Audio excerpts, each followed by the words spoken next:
যুক্তরাষ্ট্রের সঙ্গে চলমান উত্তেজনার মধ্যেই নতুন করে ইরানকে বিমান প্রতিরক্ষা ব্যবস্থার মতো অত্যাধুনিক সমরাস্ত্র দিচ্ছে চীন।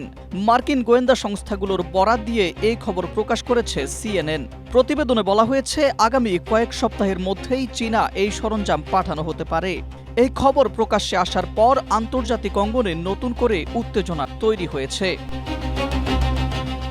মার্কিন গোয়েন্দা সংস্থাগুলোর দাবি, চীন যে অস্ত্র পাঠানোর প্রস্তুতি নিচ্ছে তা হল কাঁধে বহনযোগ্য বিমান ধ্বংসকারী ক্ষেপণাস্ত্র। এটি ম্যানপ্যাডস নামে পরিচিত।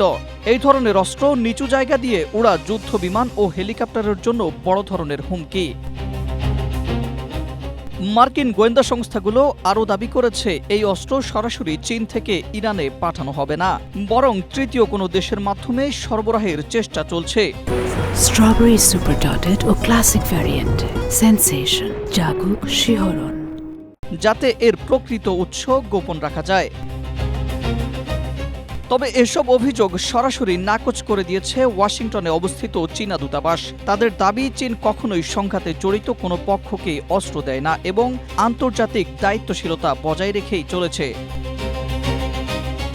এদিকে মার্কিন প্রেসিডেন্ট ডোনাল্ড ট্রাম্প দাবি করেন, ইরানের আকাশে ভূপাতিত একটি F-15 যুদ্ধবিমান তাপ অনুসন্ধানকারী ক্ষেপণাস্ত্র দিয়ে আঘাত করা হয়েছে।